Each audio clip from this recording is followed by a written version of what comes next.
boy. Oops.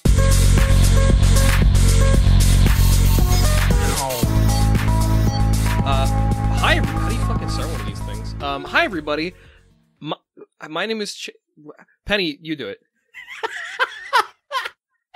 Hello, everybody. Welcome to Mount Molehill, a podcast where we make something out of nothing. I'm Penny Parker. And I'm Chase Young. Wow, and Penny, it's been a freaking while, huh? It's been a minute, and might I add, it's been a minute and a half, even. Here's the wacky thing is I wouldn't even disagree with you there. I'd say it has been approximately 90 seconds since our last episode, and I would like to apologize, up front. Sorry. Things got a little out of hand. I'm not sorry. This was the plan all along. You see, the plan was to stop making the show until Christmas, so that whenever we came back, it'd be like a fun little Christmas gift.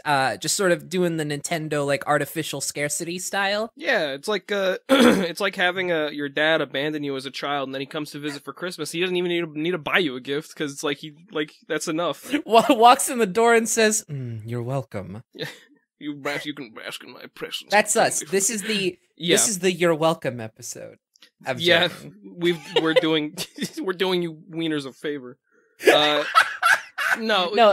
In all seriousness, we've just been busy as hell. Sorry about that, folks. Turns out, trying to get maybe let's not talk about okay, we'll give it one more minute of explaining why we were gone. Talk shop for one more minute. I go to school. Oops, I'm a full-time student. Whoopsie, hoopsie, doopsie. And I also got a stream to make money. And as a result of that, it's just kind of hard to watch a movie and make a theory. But you know what? I made it work this time, baby. Woohoo! Hell yeah. You couldn't see it, but I just did something cool with my hands. Penny, what about you? What's your excuse? Oh, fuck. I get tired really easily. That's my excuse. That's cool. I think that's called depression. I got that too. Let's high five. Woohoo! Woohoo! Awesome. Love those depression high fives. But you know what? We're not here to talk about depression. We're here to talk about Christmas. Woo! Yay! Which may be synonymous with depression depending on who you are and what your background is. Depending on who you are, we'd hope it's the opposite. We're gonna do our best to make it good. Because today we're talking about a very Christmassy movie called Twas the Night, released in 2001, starring Bryan Cranston of Breaking Bad fame. Isn't that neat? Which is like, I remember, Chase, I asked you, I was like, is this Disney's first Disney Channel Christmas movie? Because, this is the kind of title that, you name your first Christmas movie on a network. It's very Hallmark Christmas movie. It's very generic, Twas the Night. Or something like, we're making a Christmas movie, it's going to be called Holly Jolly, or something like that. Just really... Yeah, it's definitely, but to be fair, it's Disney doesn't have a fantastic track record with specifically titling their Christmas movies. I'm sorry, I'm clearing my throat for reasons. He's got so many secrets he's trying not to let out of the cage right now. I've been bad. I got coal all of them back. I got coal in my lungs just because I was bad. It's because I've been working in the mines. Stan truth teeth. I don't know what that means. Anyway, it's sort of along the same veins as one of their other most prominent Christmas movies called Best Christmas Present Ever, which is also pretty freaking generic. Compared to the other two movies we watched so far, The 13th Year and Brink, come on. Those are very those are very particular towards what the movies are about. Brink is the actual name of the character. And also even the Best Christmas Present Ever. Yeah, it sounds a little generic. I've never seen it. I'm sure I will at some point because of the show. It's about a snow globe. Oh yeah, no. We'll watch it in 365 days from now because we're still gonna be done. It'll be episode 6. Absolutely. Yep. Okay, give us some credit. We'll be at episode 8 at least. Hopefully. No, but if it's about a very special Christmas present, then I could see that. This one is Twas the Night. Every Christmas movie that takes place on Christmas Eve could be called Twas the Night. But this one doesn't. It takes place on Christmas Eve and Christmas Eve also, I think. No, it's just Christmas Eve. Yeah, no, because at the beginning "'Twas the day before," which such a clever little bait and switch. I like that, really showing our main character and his trademark attitude. He is very attituded in this movie. I don't think that's a mystery at all, nor is it a lie. Nor an exaggeration. In fact, one of the main plot points is our main boy Danny being a big fucking con artist, big fat fucking faker liar. And he's shaking down his little brother for all the money he's got in his penny bank. Penny bank? That kind of works. Penny bank works. Yeah, I don't know why what kind of dipshit little kid would save a penny at a time. I adjust my collar. As a kid, I had a traffic light lamp that broke and stopped working as a lamp. So what I did was I took the top off of it, and there was like a clear, like plastic tube, and I just started dropping coins in it. And so at a certain point, I had just like a tall traffic light, like plastic traffic light in my room with a bunch of nickels and dimes and shit stuffed inside of, like, very visibly in this clear plastic tube. Did you ever do anything with that money, Pen? Yeah, I turned it into cold hard dollars, baby. How much? Do you remember? Yeah, I saved up like $60. Damn, that's fucked up. Like, maybe coin banks are actually like worth a shit. Yeah. Fuck. Listen, you don't even have to put it in a bank. Just start putting coins somewhere. Put them in your shoes for all I care. Start doing it, because at a certain point, you'll look at it and be like, oh shit, wait. And then you can go and like go down to the local fucking grocery store and throw them in the little coin $2 converter. And it's like, I have the same amount of money I did before, but now I actually feel like I can use it because it's not so inconvenient. That's the cool thing about Japan, and I feel like I talk about this all the goddamn time. But in Japan, coins are worth like way more. The first like bill is at 1,000 yen, which is approximately $10. Yeah. So you got 1 yen, you got 5 yen, 10 yen, 50 yen, 100 yen, and 500 yen. So up to $5 in a singular coin. And so like in my coin purse, for example, that's my coin purse. You gotta have a coin purse if you live in Japan. I have got a little cute one that I got from a flea market. Hell yeah. Little character called Puta on it, but I gotta carry around the coin purse, because like in my coin purse alone, I could have like $40, because that's wild. Yeah, it actually makes me pay for things in change. If you tried to buy anything with a penny, the person behind the till would punch you in the mouth. Oh yeah, yeah, for sure. Mm-hmm. I mean, yeah, like the pennies are fucking worthless. No, not this one. Ha ha! Yay! Alright, I got places to be. We need to fucking talk about this movie. Alright. So Twas the Night. When did this movie come out? Oh, by the way, I should mention 2001. Yeah. This is a different episode from the first two. I'm going into this shit noteless, baby. Oh, Penny, yeah. Penny does not have a theory, which is completely fine. This is our first one theory episode. I came in and I said, is it cool if all I can do right now is watch the movie? Because that's all I got. That's all. Not because I didn't try to come up with a theory. I just only had time to watch the movie and talk about it. Which, in Penny's defense, I said, hang on, I just adjusted my microphone, so I'm going to let that settle, and then I'm going to say what I was going to say. In Penny's defense, I said was totally cool. Yeah. And I stand behind that. I'm completely confident in my theory, and I think and I'm happy to be here. Yeah. Hi, Penny. I'm glad you're here. I'm glad you're here to be an accessory to my victory. Didn't you specifically told me you as reassurance, which I really appreciate, but also in hindsight, it's really funny the way you worded this, but you essentially told me that like your theory is so quintessential and infallible that having another theory alongside of it would only diminish its impact. Yeah, which looking back on it is pretty subtle. And here's the thing, Penny's not like exaggerating. That's kind of like almost word for word what I said. I think you did use the word infallible specifically. I did. Well, here's the thing. Once you hear it, you're going to know why. I guarantee. So, let's talk about the movie first. Yeah, sure. So it starts out saying like Twas. It does the funny thing that Christmas movies do, or Christmas movies do. That it starts out with the rhyme, "'Twas the night before Christmas, and all to the house, not a creature was stirring, not even a mouse." They didn't say it like that, but I just like saying it like that. And then he's like, nah, wait, hang on, that's a little too far forward. Let's go back. And he goes back. Okay, we can't do this fucking beat for beat. To be fair, even that's not particularly beat for beat, because we established in the first shot that Santa's sitting on a chair and tied up with Christmas lights. What? Fuck! Where'd this guy come from? Prisoner of war. That's against the Geneva Convention, I think. Oh, no. That's not what the theory is about. Don't worry. So Christmas is fucked up and evil because Santa is tied up and like we don't know how. And Danny's like, well, bet you're wondering how the heck this happened. Let me rewind a little bit there, Buckaroo. And they go back and we meet our main character, Danny. Do you remember his last name? I do not. I do not. I don't remember any of their last name. Do they have one? I don't like spoken in the movie. Because even the Uncle Nick, they just call him Uncle Nick. Yeah, that's right. Hang on, let me look it up right now. Twas the Night 2001 characters. Wrigley, Wrigly. Oh, yeah. So, you know what? I do remember that now. So, someone established. I think the antagonists say that. It says so on their mailbox, also. Okay, cool. Anyway.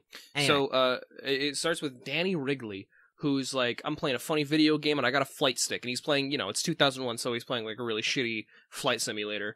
And then he's like, oh, golly gee willikers, I gotta buy some presents for my family. And he's like, I don't have any dang money.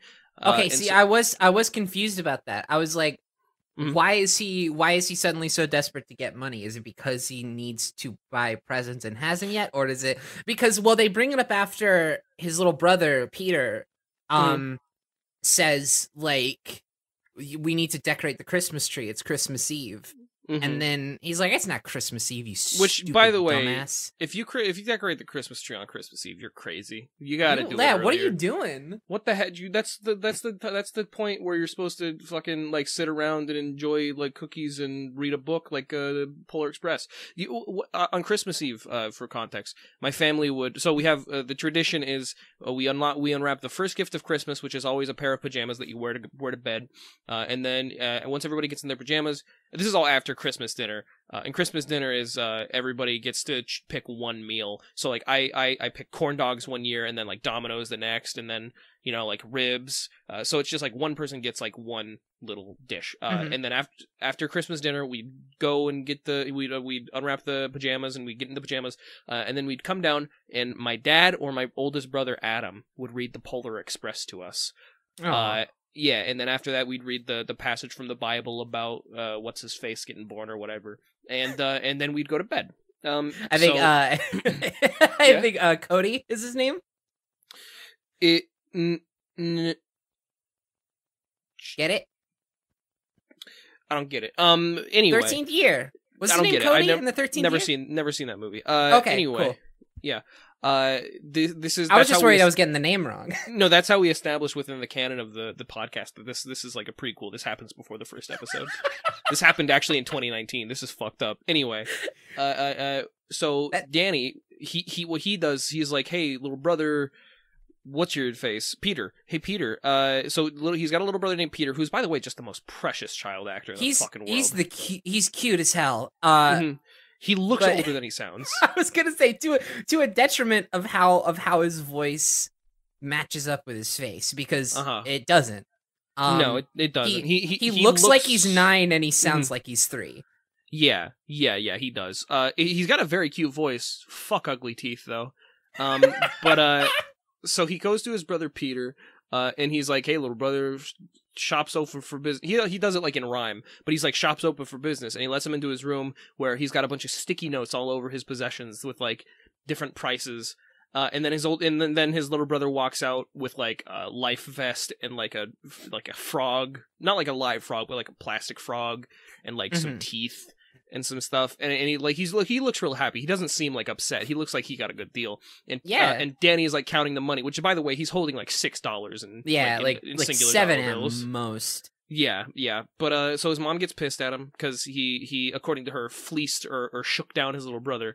And Peter the whole time is protesting. He's like, "No, it was cool. It was fun. I had a good time. I want that shit." And it's not because he's like scared of Danny. It's just because he just fucking loves Danny so much. Yeah. like, and that's the fucked up thing is that like Danny doesn't like he never shows that kind of love for Peter the whole time. This is maybe a little bit more macro talk than we should be talking right now, but I wanted to bring up okay, there were a couple of things that I expected this movie to do that I was very disappointed it didn't do. First thing, when he's doing the day before Christmas rhyme and it gets to the end and he says an out word and then at the end he rhymes it with Peter get out. I thought this whole movie was going to be in rhymes and I was really excited for that. Oh, that would have been way cooler. That's way out of the budget, though. I'm sorry, sister. Yeah, yeah, for sure. Too much time. Second thing, and this is more in line with what I was going to mention at first. I thought because the movie like kind of sets this up weirdly, not in dialogue or anything, but it sets it up to where you get this very clear kind of parallel dynamic with like the two sets of brothers, like the dad and Uncle Nick, and then Danny and Peter. And Peter is like, he looks up so much to Danny and Danny's just taking advantage of him. And you figure like, oh, that must have kind of been what happened with the dad and Uncle Nick. Like maybe I don't want you to keep talking about this because I want to get back to this. It doesn't have to do with my theory, but it is. I feel like it's important to set more characters up before we get that far into it. Yeah, for sure. So so the parents are like, "Hey, Danny, you're a shithead. Don't do that to your little brother." And little brother's like, "No, for real, it's cool." And the whole time he's talking about like, "Oh, we got to share the wealth, of the family," because that's apparently what his uncle, who we've yet to met, mentions is sharing the wealth. And Danny's like, "I didn't shake him down. It was like, what about my no refunds policy?" So you can tell he's like a con artist. In the meantime, Peter goes and he knocks over a little glass Italian in their kitchen. Which rip. Yeah, she ripped that little glass Italian that had a bunch of pennies in it. And so it falls on. It's like a penny bank, I should say. Maybe calling it a glass Italian is not the best way to sort of visualize it. It's like a little chef. A little glass Italian with money in it. Yeah. And so he falls to the ground, and the kids are like, or the parents are like, "Hey, what the hell are you doing?" And Peter says the sweetest thing. He says, "I thought this was family money. Danny really needs some help right now. I was just trying to share the wealth." And it made me feel so fucking bad because, like, on my second watch, because Danny never shows an ounce of love to his little brother throughout this entire movie. And that just goes like, that's not a plot point or anything. It's just like, they didn't write him to love his little brother. Yeah, his brother is a tool for him. Yeah, it's wild how much he does not reciprocate. Also, there's a sister, but much like in Brink, she just fucking doesn't do anything. They once again do the obnoxiously smart little sister thing. You know what? Can we do a quick can we start a recurring segment in this show, like the smart sister watch or something, where we just like keep a tally of how many fucking Disney movies do this? Okay, yeah, and okay, let's do a shitty little sis segment. Let's retroactively do one for Brink. So the shitty little sis, she's mean, she hates Brink, or she's obnoxious towards Brink. She never gets a comeuppance, nor is she plot relevant. Okay, shitty little sis watch for Twas the Night. She has more plot relevance. She does some stuff in the plot. She is just kind of shitty the whole time still. This time her like smartness is actually used. It's not just like an obnoxious trait. Like her intelligence is a plot point, and it's actually established early on, not just through like, oh, she's good at quipping, but like she there's like a part where they're like the three of them, Danny, Peter, and her, Caitlin, are on the couch, and they're talking about Santa, and Caitlin's like, "Oh, Santa can't be real. Fucking goes way too fast. Too many people, dipshit." And Danny's like, "Hey, stop. Peter is like 4. Stop." I am glad that this movie actually does something with it, because I was really worried it was just gonna be another like, oh, wouldn't it be funny if the sister was like way too smart for her age? Okay, so I've written down the count. Smart sister count right now is at 2. The culprits being Brink and Twas the Night, and we will keep track of this as the show goes on. Do you remember Brink's little sister's name? Katie? Kate. Okay, Katie, and this one's Caitlin. So you should write down their names next to them too. I think it was Katie. I feel like we did enough like fucking like theorizing over Katie specifically that I think we'd probably remember it was Katie. So, where were we? So Danny goes back upstairs because he's like frustrated with his parents. And his parents are frustrated with him, and Peter comes up, and he's like, it's okay, Danny. You know, I didn't feel like I was getting shook down. You can shake me down again if you really want to. Yeah, he says, I like it. Yeah, which is a weird thing for a kid to say, but also, like, very sweet. And then Danny's like, I wouldn't be the same if Nick was here. Nick understands me. He gets it. And then we cut to... do you remember the exact line that they cut on? Yeah, so Danny is like, he's probably doing some big bucks business deal right now. Oh, it's probably so great. He probably has them begging for mercy. And then it cuts to Nick, and he goes, I'm begging you, please, don't hurt me. He's tied up and blindfolded on a chair. Yeah. And he is also Bryan Cranston. He's also Bryan Cranston, and him begging is like... I'm sure you saw this too, but it's like literally like it seems like it's Walter White. Yeah, no, this whole movie, okay, maybe not the whole, like later on when he gets a little bit more silly kind of Disney character, but like this opening scene is Walter White. He is playing Walter White pre-Walter White, and he even does the wild. He does the thing where he have you ever noticed like Walter White has this funny move that he does with his face where it's like his upper lip is covering his upper teeth, but then like his lower teeth are showing. You know? Yes. Yeah. I know exactly what you're talking about. Yeah, and he does it here, and he's like yelling, I don't know. It's he's like panicking. He's like, please don't hurt me. It's fucking wild. I will say my first theory, or my first like, it wasn't even like a theory, but it was like like an idea for a theory was, this takes place within the Breaking Bad canon, and it is a prequel. I'm sure I had the same thought. Idea. I was like, yeah, that's the easy one you go to when Bryan Cranston is in something. Anyway, he's getting shaken down by these two gay-coded characters, and so it's like, they're like, yeah, we fucking, they're like talking into a mug to like mask their voice. And like, which by the way does not mask their voices whatsoever. They sound exactly the same. Mm-hmm. Yeah, they sound exactly the same with a cup over their mouth, a little tinnier. And so they're like, you ran us out of $30,000. Which as a kid I probably would have thought, 30,000, that's not that much to adults. As an adult I'm like, that's a lot of money, brother. What the fuck are you gonna do? Yeah. And he's like, I don't have your money. And they're like, okay, where is it? And they threaten his laptop, which he calls Lappy, which made me think of, I know we were talking about this before the show. He calls it Lappy, which is, in fact, what Strong Bad calls his laptop in Homestar Runner. Yeah. And I was like, haha, that's kind of fun.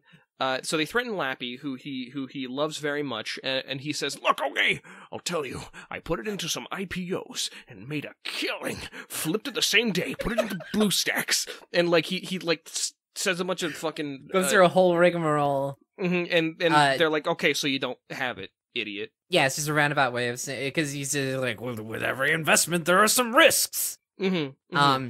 And then the one guy keeps wanting to slap him, and he keeps fucking like rearing his hand up like he's about to, like, oh, give me some of that. He says Mama's Kitchen Discipline. Yeah, which I don't know what that means, but I don't want to know. Yeah, these characters, Bill and other guy, Bill and Elliot. No, not Elliot. Bill and Mandy. Bill and shut up. I think it's Bill and like Pablo. Yeah, I think. And so Bill and Pablo, again, they're gay coded. Bill and Pablo are they don't show up. They have like a collective 10 minutes of screen time. They are the main antagonists, but really not much of a presence in the movie at all. Yeah. Well, they're like the main inciting point behind what Nick does in the movie, and you kind of forget about them when they're not there. Yeah, well, that's the thing, is that they're like technically antagonists, but they're more just like driving forces for the plot to go forward. The real antagonist is, in fact, Nick. And his sensitive computer. I love that you're able to perfectly remember lines and like inflections. I love that. It sticks with me so much because it's so like this is where I was kind of, because you told me before I had watched it and you had already seen it, you were like, this movie's good. I was like, okay. And this is where I was like, oh yeah, it is pretty good, isn't it? When he's just like, oh, he doesn't want us to hurt his sensitive little computer. What the fuck are you doing, dude? Okay, so at that point, Nick is like, okay, please just don't hurt me. And they're like, we're not gonna hurt you. Elliot's gonna hurt you. And then Elliot, this big fucking dude, comes in, and he's like the muscle, right? And he doesn't really like hurt Nick. He just kind of twists his nose a little bit. He like barely twists. He just grabs it. He does E10 plus violence on him. He does comic mischief to Nick. And Bryan Cranston's giving it his all. He's like, oh, Elliot, no, that's my nose. He did say that. And they're like, okay, well, you gotta get us our money back. It's just a shakedown, scene. Mm-hmm. You gotta give us our money back, $30,000 by Christmas Day, or you toast and you can't leave town. And so he leaves town. Well, he does. Well, what I think is pretty funny, they tell him he can't leave town. Mm-hmm. They don't ever say he can't leave his house. Yeah, no, that's sort of weird. And they fucking get on to him because they see. I guess it's maybe the method Elliot at which he leaves. Like, yeah, he's clearly trying to get out of town. Like, I'll give them that, but also like if he hadn't have like hid in the bush or whatever. Mm-hmm. And like he ran into them, and they were like, "What the fuck are you doing?" He said, "I'm not leaving town. I'm just going to get some coffee so I can work." Like, yeah, they do leave Elliot like outside his apartment complex, and it's so fucking stupid that he leaves immediately. Like he climbs down the fire escape to the point where like they could have very well just like met outside, and he would have looked very suspicious if he had. Yeah. There's a little Why not just wait like a couple minutes? Like they're clearly going somewhere else. Yeah. There's a little bit of a chase sequence with Elliot, where he tries to lose Elliot, and then he gets to one of those Santa sittings where there are a bunch of children chanting, "We want Santa." One of them is having none of it. Mm-hmm. One of them is fucking sick of this shit. Yeah, God, to be a child and to think about how one of your main problems is that Santa isn't showing up so you can sit on his lap. I would love that. Yeah. Well, I mean, like, one of the kids is just like, oh, these fucking peasants. What are they? Are they clamoring over the fat man, truly? Oh, this is merely spectacle. Disgusting. I am the Caesar, and they are the peasants clamoring at the arena. I watch the gladiators. I'm not here to see them fight. I'm here to see them die. Anyway, Nick is trying to hide from Elliot. Elliot's chasing him down, and he goes to this. I almost called it a Santa rally. That's basically what it is. Yeah, he goes to the Santa rally, Santa National Convention. Classic. And he runs into like the back rooms, and he's still getting chased, and he sees Elliot is like, you see this guy running here. So he goes into the bathroom, and the mall Santa is in the toilet. He's shitting. He's shitting, and he's having a good time at it. He's dropping some Yule logs, if you know what I'm talking about. Yeah. Poop. Please continue. You see that one video of someone recording in a stall, and there's a guy next to him, and the video opens up, and it's just a very abrupt. You hear the guy in the other stall. He goes, "Oh no!" What the fuck are you talking about? The fucking nastiest fart sound. Shut the fuck up. We're talking about Twas the Night, Penny. Well, I'm just thinking. The parallels here. He walks in the bathroom and he just hears a ho ho. I will now play that clip. Oh no! Everything okay in there? Wow, Penny, that sucked. It's really. I'm sorry. Anyway, he steals his clothes. He steals his Santa clothes so he can disguise himself as Santa. You want to take it from here? Sorry, I was just watching the video. Did you find it? Yeah. Oh no! I feel bad No, it's okay. That's called Schadenfreude. Don't worry. Anyway, so he steals the pants off of the shitting Santa, and he like goes out like luckily the Santa just was wearing the pants and he'd taken off the coat and hat to like hang on the stall, and so Nick was able to steal all that stuff. Which, by the way, gross. You would have that smell on you, just like, oh my God, for the next 10 minutes. But I digress.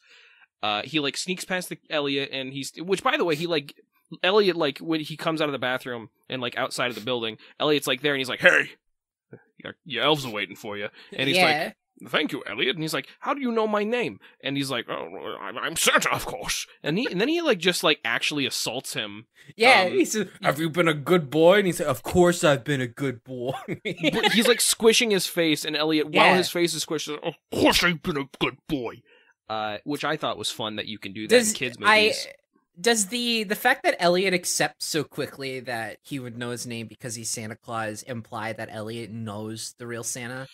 Elliot, so this is actually a very interesting point, is because this is one of those kids movies universes where like Santa is real but the parents don't know. And like, so which I've always taken issue with. I hate the fucking cowardice of these movies to never even try to address it. I'm not saying you can't have a Christmas movie where that is the case. I just feel like it needs to have some sort of a fucking Men in Black. Like, I would love if You know what?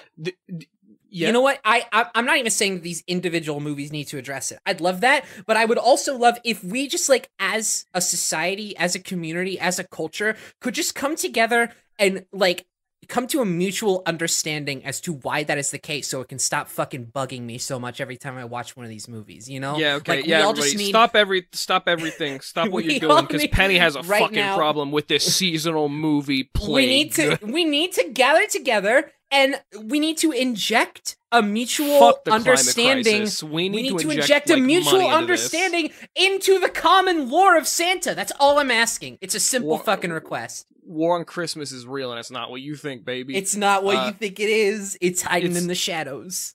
Anyway, so my theory is that Elliot just fucking, not my like actual theory, but my micro theory is that Elliot just like knows that Santa is real, and so he believes it. But anyway, so Nick runs to the. I think our synopsis so far has been like actually longer than the runtime of the movie to get to this point.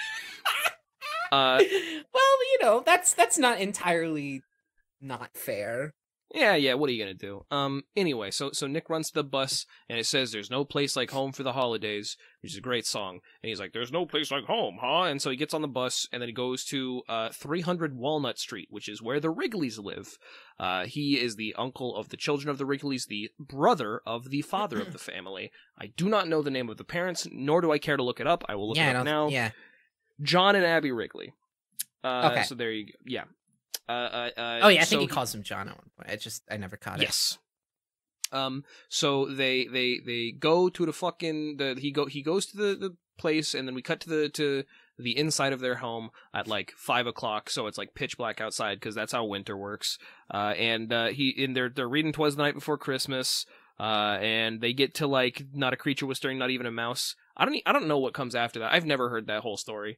It's the stockings were hung by the chimney with care in hopes that Saint Nick soon would be there, is what they say next. And then all I remember is the Sachuk Ladder company from Santa Claus the movie. Yeah. Anyway, so Nick knocks on the door, and John the father goes to the door, and he's like, "Hey bud, I think you got the wrong house," because he's like dressed as Santa, and then I don't remember what he does. He like punches him in the face. He's like, "Think again, dickhead," and he comes in. And he's like, "I killed your dad!" And the kids are like, "Yay!" "Yeah, Santa, thank you. This is what I wanted." Oh, Nick, thank you so much for killing my husband, John. Now we can finally be together. So Nick comes in, and he kisses the mom. Nick has something for the mom, by the way. Here's the thing. My theory is that Danny is the illegitimate child of Nick and Abby. Which makes sense because Caitlin and Peter are these perfect little children. They are both on the nice list, and they both follow their parents. They're obedient and they're good. Both of their parents, by the way, John and Abby, the mother and the father of the family, are both doctors. But Danny, on the other hand, is a conniving little con artist, much like Nick. which leads me to believe that Nick fucked Abby, and they had Danny, who is the oldest child's, and maybe, you know what, maybe it was before John and Abby even got married. Maybe when it was just still they were just still dating. Maybe, as a matter of fact, maybe the pregnancy scare is what got them to marry in the first place, and they never really realized that their firstborn Danny was actually not John's son. It was in fact Nicholas's son. But that's a whole side theory. It's a whole separate thing. I like that. Yeah, that was one of my theories, but then I decided, there's not really. That's kind of like the whole shit. There's not a whole lot to go that's where it begins and ends. Yeah. Anyway, so Nick comes in and he starts like palling around with the kids, and he's like, "Oh, I'm the cool uncle." Danny and him have like a secret handshake, and they're like, they start talking about, "Oh, here's where we're gonna go after you graduate high school, Monaco." With the babe. Yeah, big. It's like the 3 B's. Big booby babes. Big booby babes. He doesn't say that because it's a kid's movie, but he says something to that effect. He does say babes. Beaches, babes, butts? No, it's casinos. No. No, it's definitely 3 B's. Are you sure? I thought it was casinos, something, and chicks. No, it's babes, beaches. I think it's bucks. Right? That's stupid. Nicholas, you're a fucking dipshit. I don't actually. I am pretty sure it's 3 B's though. All right, because he's like, I call it the 3 B's: beaches, babes, and big. Here's the cool thing: is that it's inconsequential. It really does not matter. We shouldn't be spending so much time on it. Well, it's okay if we front load this one because we only have one theory. So it's that's the nature of this show. I feel like we need to stop like fighting against our natural inclination to people hem and haw over the stupidest shit. Like, yeah, who gives a shit? If you're here for just the theories, that's cool. But like, come on, the synopsis is fun too. Yeah, you can always skip ahead. Anywho. So, the dad is just, like, really, really upset that Nick's here, and he's like, okay, fuck it. We're done. No, that's not what happened. Sorry, I'm completely idiot. There's a reindeer flu going on, which, by the way... Reindeer flu. Yeah, when I first heard that, I was like, oh, no, not again. Oh, yeah. Yeah, there's a fucking reindeer flu, and they specifically mention, the hospitals being, like, over capacity, and I'm like, oh, shit. Yeah, I'm like, damn, why were there so many children fucking going to see Santa? Yeah. Like, the kids were, like, packed tight, but I digress. So, the parents both being doctors, they're like, okay, we gotta go to the fucking place where doctors work. What is that called again? Doctor school? Doctor house? Doctor house? They go to the doctor house where hospital. They go to the hospital. And they're like, okay, kids, go to bed. And, Caitlin and Peter are like, all right, we're children. I guess that makes sense. Peter, by the way, he's like, what about my... just like, yeah, this ends up. Yeah. Peter is like, what about my candy cane? And Dad's like, you finish it tomorrow. Like, you can have it tomorrow, and then hangs it on the coat hanger. What the dad is a fucking crazy person. That is going to get so much dust on it at best. The father's insane. The father is a fucking cuckoo for Cocoa Puffs. The dad does not know how to raise a child, and I will be calling them with concerns very shortly. I thought you were going to say I will be the one to strike him down or something. Oh, that's implied. Anyway, and so the little kids go to bed, and then he's like, haha, okay, good night, Dad. And then he's like, no, you go to bed too. And he's like, okay, well, it's 9 o'clock, and I'm like 15, so what are you talking about? And the dad, like, yells at him. And he's like, and he does the very cool, dramatic thing, which he says, Merry Christmas. And then he walks up to his room. Also, the dad's on some other shit, right? He hates Nick. He hates Nick, and I think he might hate Danny a little bit because he's literally like, you should be grounded after all the shit you pulled today. And I'm like, wait, he says shit too. It's fucked up. It's fucked up, yeah. But I'm like, wait, he did one thing, like, on record. You know, and the quote unquote victim sold was like his cool little brother some stuff that the little brother fucking wanted. Yeah. So I think there's definitely, maybe he doesn't know it consciously, maybe he does, maybe he knows that it's not his son. Yeah, he's like so resentful about it in his heart. There's like a spiritual barrier. for one reason or another, he just does not like Daniel. Mm-hmm. And so Danny goes, Merry Christmas. And he goes up to his room, and Nick is left downstairs, and he's like, all right, cool. I guess I'll just do work or whatever. I really don't mean to keep keeping us on one scene. Go ahead. Can you imagine how satisfying it must have been to be able to throw in the last word like that? Like, as a kid, you're like 15 years old. All you want in life is to get in an argument with your parents and have the last fucking word and just guilt trip them to hell and back. Like that's all you want as a kid. You want to be able to throw in the Merry Christmas and then not have them be like, what the fuck are you talking about? No. If this was real life, the Merry Christmas would have been immediately followed up with, what was that? What was that? You want to say that again? But he gets it. He gets it. That's a fucking point for our boy Danny and for children all over the globe, might I add. It's escapist fantasy. He gets to walk. I just imagine he walks up the stairs, he gets in his room, he lies down, he goes, hell yes. Like, he got it. He got that fucking idiot good. So we're all feeling good about this. Well, no, we're actually all feeling bad about this.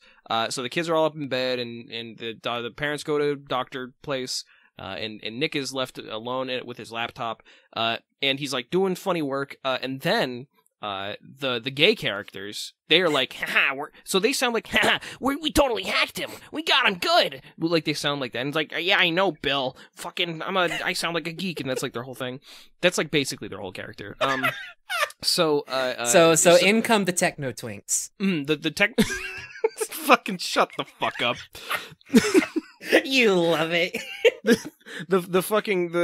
The hard-working and mischievous polycule of three men come in onto his onto the screen, and he's like, we're triangulating your location, and Nick's like, all right, I got to do something, and he drags an icon from his desktop, which is a skull and crossbones, onto the Skype window. Not just an icon. And I took such issue with this. We actually this is the first time we watched one of these movies together for one. We didn't theorize together. We didn't theorize together. We just watched it together. It was my first watch through. It was your second. And I took such issue with the fact that it's the same program that they came from, and he drags the icon into itself. And it fucking breaks it.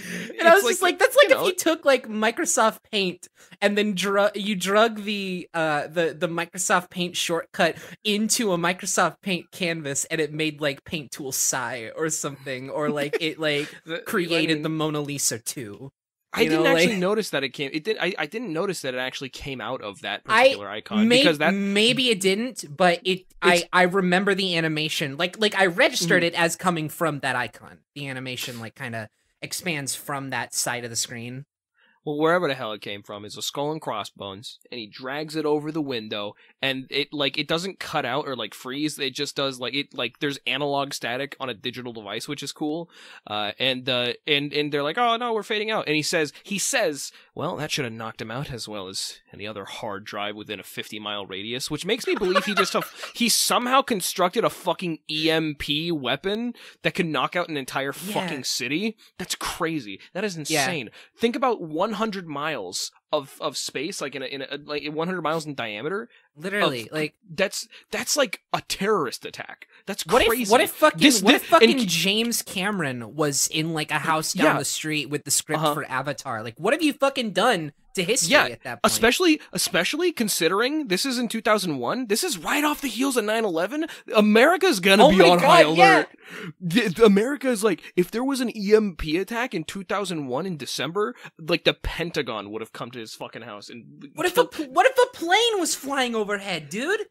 Well, I'm glad you said that, because there certainly was something flying overhead. It was Santa Claus. Santa Claus, because of the reindeer flu, he was without reindeer this year. He was flying the S-Claus 2, is what it was called. And so he crashes on their roof. And he's cluttering around. He's such a clattering around.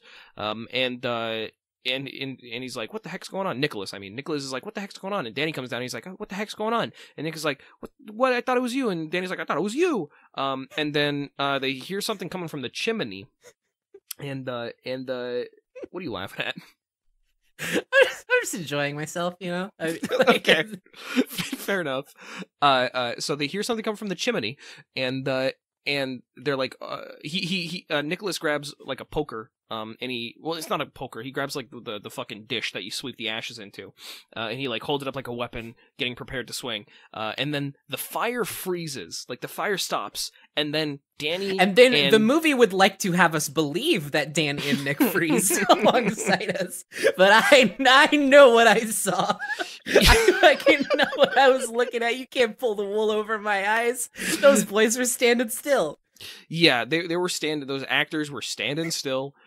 Which, by the way, the two actors do have good chemistry. I will say they do. Yeah. Yeah. So anyway, Santa comes down in like a funny little molecule dance of like Super Mario Sunshine blobs that form together to be Santa Claus again. And he's like, "What the heck's going on?" And he's talking into an earpiece to an elf. And the elf's like, "Yeah, you're just gonna drag it on this." And he's like, "I just gotta drag this little thing into the garbage can." And he's like, "Yeah, you gotta do that." And he's like, "Technology will be the end of us." What is this? This device confounds me. What is this? What's a smartphone? To be fair, he does live in a secluded little area, like way up north, and he's been alive for probably thousands of years. Well, but also he has a fucking like watchful eye over, I don't know, the entirety of humanity and its actions and developments. Oh yeah, that is also like a thing that is established, is that Santa Claus is omnipotent. He says he specifically saw Katie when he's like later. We'll get to it, but like he's like has to convince Katie and Peter. He's omnipotent and has the mental fortitude to contain and utilize all of that information. 7 billion people, their day-to-day activities, and he knows all of them. Like he doesn't even like need the list. Like he comes down and he's like, "Well, as long as I'm here, I might as well give them the presents as well. I'm Sean Connery now for some reason." And he's like, "Okay, let's see the Wrigley residence. Peter, nice. Caitlin, nice. And, Danny, naughty." So he's able, he not only knows where every person, by, you know, he knows their day-to-day life, he also knows all of their addresses. He doesn't need Google Maps. He doesn't need Google Maps. And so he, you know, puts the presents down, funny. But then he trips, and he's got like a little ball thing, which is like a little gadget that this scene establishes a couple things. One, the little ball gadget can he can freeze time. It also which is how he gets around so quick.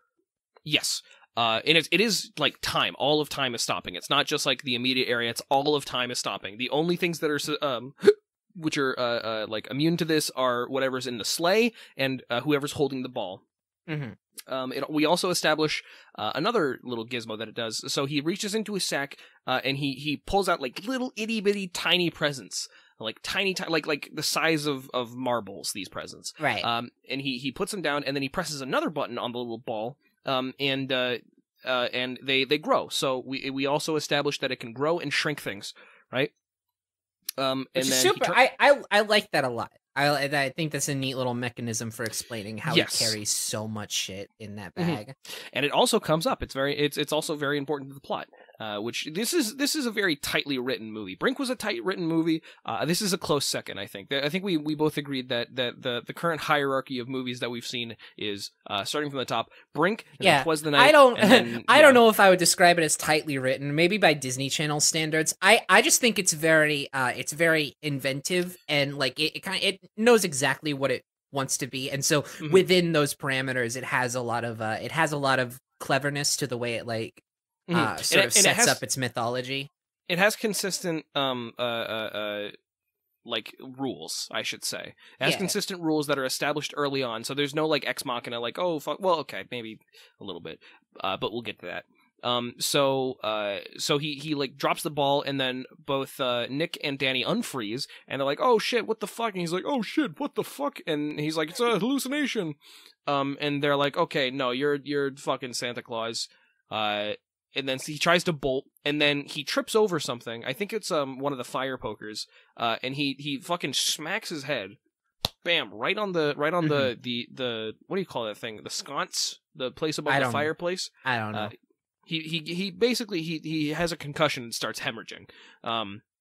And Danny and Nick are like, oh shit, we killed Santa. Make a long story short, Nick's like, we don't gotta do anything. Danny's like, we have to do something. Nick's like, no, we super don't. He accidentally freezes Danny, and then he presses another button, which is, this is a third little power that the ball has. Mm-hmm. It takes the whoever is holding the ball to and from the sleigh, down the chimney. By turning them into little colorful particles of like disparate matter. Yes. And so Nick goes up and he sees the high-tech sleigh, and he looks at the ball and he's like, oh, this has potential. And he goes back down and he unfreezes Danny and he's like, you're right, we should do something about this.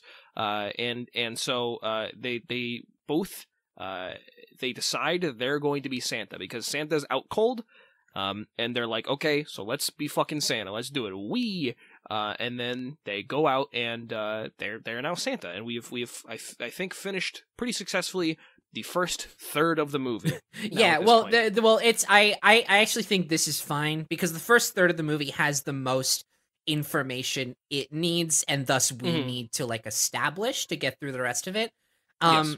I also want to say this is I've been thinking about this for the last couple hours or so. I did a partial rewatch before we recorded, and it just has me thinking like keep talking. I'm gonna put on some socks. Okay, no worries. It just has me thinking like it's very clear to me that Nick doesn't know what the fuck he's doing or thinking. And I think that's apparent in the plot, but it's especially apparent when you consider the fact that like, yes, they can freeze time. So they can freeze time. So by agreeing to go around and deliver all these presents, that is something they can actually do physically. Because that's, it's not like a magical power Santa has that he can't share. It is a device. It is technology that allows them to explore through a frozen world. And you might be thinking, okay, well, what about knowing everybody who's naughty and nice? Well, here's the thing: is the within the sleigh there is a little database with also like every child, and it has whether they're naughty or nice, and it has why they're naughty or nice, and to what degree they are naughty and nice. Right, and also their Christmas wishes. So they have everything they need, right? Here's the problem. Here's the problem that I take issue with.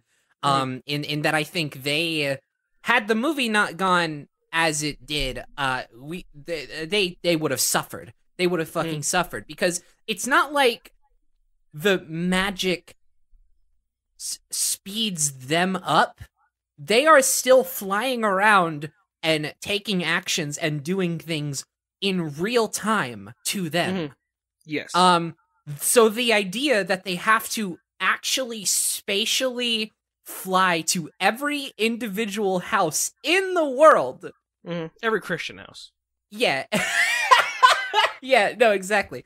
And but even still, not a minuscule amount of people. That's wild. They would have aged me by like a year. Yeah, it would have been. They didn't think about that at all. They didn't think about that shit one bit. Like this is Additionally. The whole thing is the reason Nick agrees to it is because he's going to go to all these rich houses and like steal, you know, little fireplace knickknacks and jewelry from frozen people and whatever. He could have just like stolen the presents that were in the bag because there were like for sure hundreds of thousands of like probably mint condition expensive toys. Well, and this is why I say like Nick is not good at what he does because like I this is not really a criticism I'm hurling at the movie because this is not logical inconsistency within the movie. This is character logic inconsistency in that Nick somehow thinks he is going to get away with this when like considering even if it did go according to plan, what's your fucking plan, dude? The plan is that like you're just gonna keep going across the entirety of the world, taking everything and stuffing them in your jacket. Like, yeah, the things are little now, but they're still taking up space in there. You're just gonna keep like stuffing things, and eventually you will run out of room, my friend, and someone is going to realize what the hell you are doing. I will say, while the mechanics of the universe are sound, the logic is not. But it is a children's movie, and I think we kind of got to forgive that. They never. For sure. Like I said, not a criticism aimed at the movie. I just think it's funny how incompetent Nick is as a character. He doesn't know what the fuck he's doing. Yeah, for sure. I would love for, as long as we're talking about like the ways that Christmas movies could fucking, or like problems that Christmas movies should address. I would love for a Christmas movie to address not only the like how parents know or don't know thing. I would also like to know like how does Santa treat like Jewish families or Muslim families or people who just don't celebrate Christmas, you know? And I'm curious about that. I'm curious. Later in the movie, this is related to like the how do parents not know about Santa with all these gifts appearing at their tree kind of thing. Later in the movie, Nick establishes that he didn't get this guitar, and we'll get to that point, but he establishes he didn't get this guitar that he wanted, right? And he brings up the fact, he says, it's not that we couldn't afford it. Our parents were pretty well off, and John got a lot of all this other stuff, but I was naughty. But like, I find it interesting the fact that he brings up the parents being able to afford it as a factor, implying that even the presents Santa delivers are still purchased somehow. Well, I think what it implies that like it implies two things. One, that Santa didn't come through for him, but also two, that like his parents didn't love him as much as they loved John. Right. Which is kind of fucked up. Yeah, for sure. Anyway. Yeah. Which again, it mirrors how Danny is viewed within the Wrigley family. Anyway, so to jump ahead, so they do a lot of visiting houses. Around. Yeah, yes. Well, just to kind of get through the whole like the Danny and Nick side of this story stays pretty stationary until the end of Act 2. Yeah, until the very end. So we can pretty much cover that like not until the very end, the end of Act 2, I think. Oh yeah. Yeah, so let's instead let's just talk about what Caitlin, Peter, and Santa. Well, I was gonna say we can cover the basic beats of their story and then go back to Caitlin, Peter, and Santa because they're a little bit more dynamic. Because essentially with Danny, so as we're gonna talk about like the Santa side of the story, we'll just say in the meantime, the whole time, Danny and Nick are flying around, they're delivering things. They establish that by kids being naughty doesn't get them coal, but instead, depending on how naughty they were, it gets them presents that are more and more like similar, but they're more points removed from what they wanted. So they establish one girl like fucking Anna Bitchley or whatever, and she's like, okay, so she wanted a pony, but she got threw some shit at school or whatever, and so instead of a pony, she is getting and it like goes like how many like points removed from what they wanted it was, and she gets an ant farm, and then there was one Christmas where like Danny wanted. What did he want? It was like a music thing. He wanted a drum set. Well, it never said exactly what he wanted, but he mentions that he got a disco CD, like greatest disco hits of the 70s. Yes. Yeah. And so they established that system, which is pretty interesting. I like that. That's pretty creative. On top of that, they established the guitar thing with Uncle Nick that I just mentioned. They also established that Danny has a good heart on him and a good hand on his shoulders because he does a very he is officially on the naughty list. They say so in the little lexicon or the compendium of every child, the bestiary of children. He's naughty, but he's just making like normal kid mistakes. But he does genuinely care about people, and he does consider people because they go to this one kid's house. And the kid has anger management issues, and they mention that he's been getting into fights at school. And Nick is like, well, instead of giving him like some shitty thing, how about I just give him like a punching bag so he can like channel his anger into something constructive, which I think is pretty cool. They don't ever do anything with that, which I'm sad about because I thought that was really neat. That could have like gone somewhere. Can I tell you something? I'm gonna do something with it. Oh shit! Thanks, Chase. Anyway, that's about all I can remember in terms of what happens on their end. So we can circle back around. So, Caitlin and Peter wake up, and they go downstairs to see what all the fucking hullabaloo is about, and Peter sees Santa on the ground, and he's like, Uncle Nick, what's going on? And he tries to pull on his beard, and Santa's, well, he doesn't wake up, Santa doesn't wake up, but Peter's like, oh, fuck, and he lets out a horrendous ADR scream, and then they cut to Nick and Danny, and they're doing shit, right. And they cut back, and Caitlin and Peter have tied up Santa in a very Christmassy fashion. He's tied up on a chair, tied up with Christmas lights, with like the scene you see at the beginning, with plaid duct tape, like Christmas wrapping stuff over his mouth. And so they take it off, and they're like, "Who are you? Because you're a strange adult in our home at night." and Santa's like, well, I'm Santa Claus, and Caitlin's like, you're not real, and he's like, I am real. You cheated off of Danny Gonzalez in 3rd grade, and she's like, fuck, that's really creepy. Do you watch me when I shit too?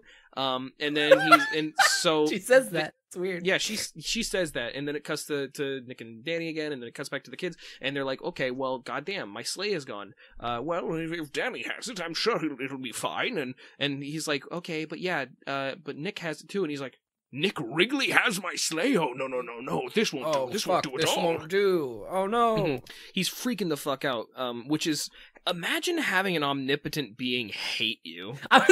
We were watching it together, and I was like, dude, what if Santa hated you? What if Santa hated your guts and literally, no exaggeration, thought you were unredeemable?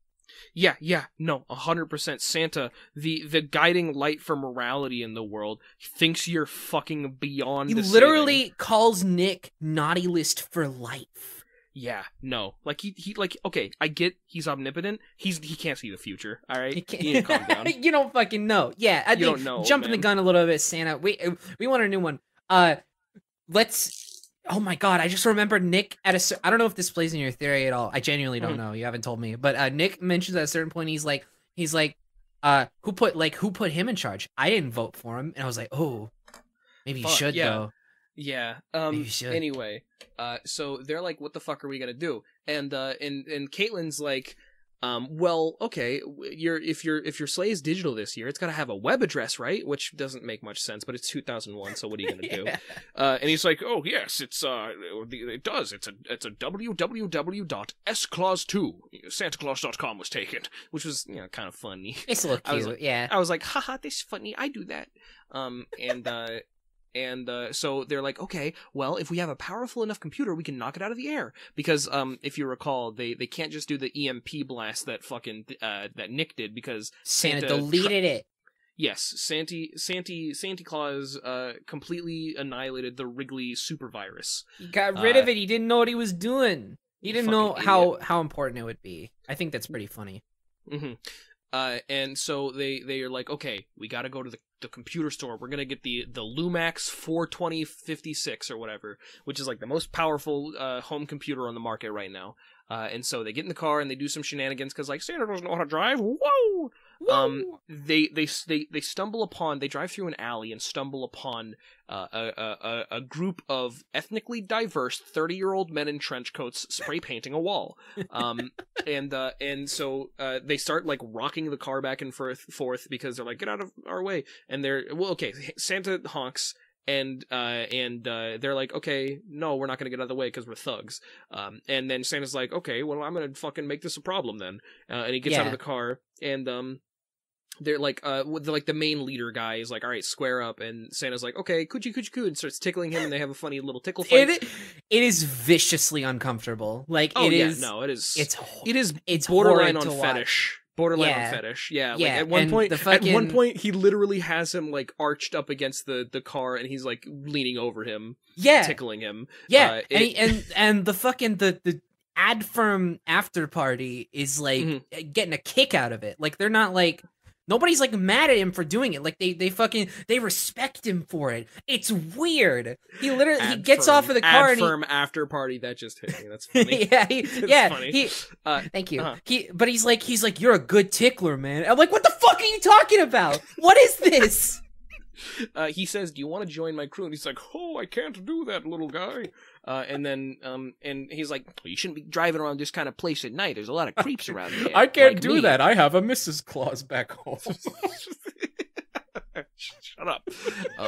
And so this group of friends now escort Santa Claus and their little minivan to the computer store in a very 2001 fashion, where like the car has like hydraulics on it, so it, like the wheels go up and down. And it's like and Santa's learning to appreciate different genres of music. Yeah, it's like the rap music has a kick to it. I also like that they're listening to like rap Christmas music that has like sleigh bells and like 808s. I thought it was so fucking It's so funny. shitty. I love it though. It's very 2001. Anyway, so they get to the computer store, and Santa, Caitlin, and Peter go in, and they find the Lumax. They think Santa's just like a temp, which, by the way, doesn't like come back to like be not a at part all. of it. No. He's just like the guy working at the computer store is like get to work. Well, what I want to know is the story of the actual temp who was supposed to be there that afternoon but just never showed up. Yeah, who was apparently supposed to also look like Santa Claus. Yo, you think that may have been like Nick? You think maybe Nick was trying to get in there and like snag one of those computers, so he got like a false job at this place, but since he was like tied up by like the Twink Squad, he couldn't make it.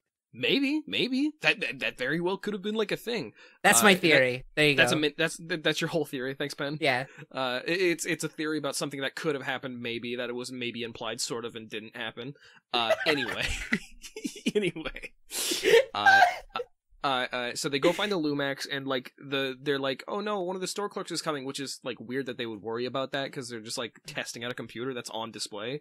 And so Peter's like, I got it, I'll create a distraction, and he like walks up and he's like, I'm gonna piss on the fucking stool if you don't like take me to the bathroom. And the guy's like, okay, well I don't want that to happen, and so the clerk like is distracted. Anyway, so they get the Lumax working, and they try to like knock Peter or Danny and Nick out of the air using like they're like controlling it, and they like try to turn them around. But Nick and Danny are like, okay, well if you're gonna do this, we're ready to fucking die, and they turn off the sleigh's engine and they start plummeting to the ground. And they're like, okay, I think it's been enough, and so they turn it back on, and they have completely the Caitlin and Santa and Peter group have completely lost Nick and Danny. They have done everything that they can do, and it has not worked, and they fucked up. And they get very depressed, and then they leave. And now I think we can get back to Danny and Nick. Yeah, and I will say up front, this is kind of where gaps start to form in my memory, because I unfortunately was not able to rewatch this part of the movie. No worries, all good. Yeah. The rest of the movie is pretty straightforward. Mm-hmm. So Nick and Danny their whole thing is they're gonna. So there's like a mansion full of adults, and what they're gonna like. They obviously Nick wants to go so he can like steal jewelry and shit. But the reason Danny agrees to go, even though there's no kids and there's just adults, is because they're going to swap out the feast that the party goers are having with the homeless shelters, like the soup kitchen stuff. That's the reason Danny thinks they're going. Yeah, because Danny suggests they drop presents off at the homeless shelter, and Nick is like, "Oh, let's go to this party instead." And he's like, "There's no kids there though," and he's like, but we can show them how they really live. So, yeah, Nick's just been kind of pulling a fast one over Danny this whole time, and this is like Danny's completely unaware. The culmination of it all, which is weird because like Danny's like Nick has been like stealing furniture. So like there was one scene where Danny like comes down from like the sleigh to like look for Nick, and Nick's like, oh shit, what's going on? And Danny's like, why are you sitting on the couch? Also, what the fuck is up with these two lamps that are adjacent to each other? And when there was supposed to be like a couch between them, and he's like, I don't know, fucking whatever. And he like distracts Danny with some like bullshit. But whatever. So Danny or Nick has this fun little scene where he's like going around, and he like there's one part where it's like they're like pouring champagne into a glass, and he grabs like the frozen stream of champagne, and he like goes and like it's like a really cool effect because it's like the practical effect is there's like it's a frozen stream of water, and it's like in a glass, and so he pulls out like you can see like the pool of glass. It's it like actually froze like a little puddle of like champagne. It's super cool. Yeah, and he like licks it, and then he's like, "Oops!" and then he fucking like pours it on the woman, or like freeze pours it on the woman. So when it unfreezes, then she's gonna get champagne all over. No. And then he's like stealing jewelry, and he like steals a diamond and like a piano or some shit, and then he's like admiring a diamond that he's put on his finger because he's getting cocky. And then from the end of the hall, Nick or Danny, I keep getting their names mixed up. Danny shows up, and he's like, Nick, what are you doing? And he's like, this is like a beautiful like child actor moment where he's like showing off his chops, and he's doing a really good job, but the music is just like it's like where it's like funny music. The score for this movie could have been better pretty much across the board. It's like really kind of not, it doesn't sit well with what is actually happening in the movie. It's a little uncanny because it almost does, but it never quite sits. There's one part where it's like the end of the movie, and they're like, it's like Nick falling asleep, and the parents come back, and it's like, oh, he's like, oh, maybe he did do a good job by not fucking up the kids mentally or whatever. And it's like it's Silent Night. But there's like a weird like up and down, and it sounds like clown music. It sounds like circus music, and I remember this. It's so fucking weird. But anyway, so Danny sees that Nick has like got the ring, and he's like, "What are you fucking doing?" And Nick's just like, "Oh, I'm nothing. I'm just I don't know." And Danny notices his lumpy shirt and presses the button on the ball, and kills him right there. He's crushed by pianos. He is crushed. And, yeah, this is like. Shit. This is, by the way, the third fetish in the movie. The second fetish is Danny saying, "I'm gonna get in touch with the Easter Bunny, and if Danny wants Easter eggs, he's gonna have to lay them himself." And I'm like, that's out of position, dude. Damn. And then there's a scene, and in this scene, the first one was the tickle fight. In this scene, he starts fucking swelling. He starts inflating. It's inflation. Yeah. That's what it is. So this is number 3. Number 4, if you want to count like immobilization, like being turned into petrification, that's a fetish too. I'm sorry. This is Chase's fetish watch. Anyway, no, not a segment. Not a segment. Not a segment. All right. This is the third episode exclusive. I just remembered that I told my parents the name of the podcast. They listen to it now. Oops, sorry, Mom and Dad. Anyway.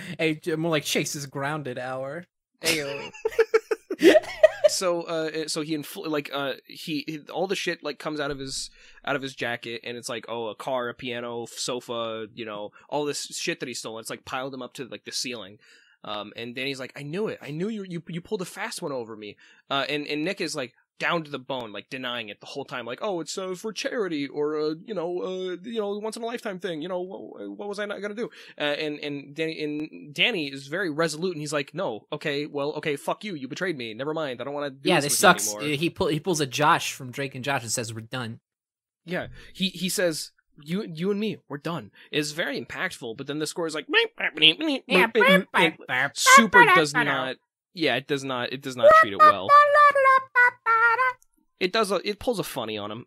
Anyway, at this point we cut back to the Santa, Caitlin, and Peter crew, and they're like depressed at home, and I should say also, outside of the mansion, Danny and Nick are like, all right, cool, so fuck you. Or Danny's like, okay, fuck you. And Danny's like, haha, you're a child. You don't know what you're talking about, dipshit. Danny's like, no, okay, it's for real. Stop talking to me. We're done. And then Danny, or Nick, I can't, fuck. Nick, he's like, he sees the ball and he grabs it and he's like, you know what? You're right. I'm gonna go think about what I did. Like, Danny doesn't know that he stole the ball. And Danny's just like, okay, awesome, bye. And then he's like, we still got Monaco, right? And Danny, in a very, like, again, great acting moment, he just like looks shocked at him and then just like looks back at the sleigh and flies away. Oh my without god! saying anything. No, it actually is like really, it's good. Like they are clearly the best part of the movie the whole way through, because they have good chemistry both comedically and otherwise. Absolutely, 100%. Back at home, Santa is putting so much unnecessary emotional labor on these kids. Like, it's literally like, he's like, oh, what's the point? It's so shitty. You're like, dude, you're like, what, 42 at the least? No, he's like, because he talks about when he talks about the reindeer flu, he's like, this is worse than the outbreak of '06, which tells me he's at least 100. He's like, oh my god, he's probably hundreds of years old. He's like hundreds of years old. These kids are like 8.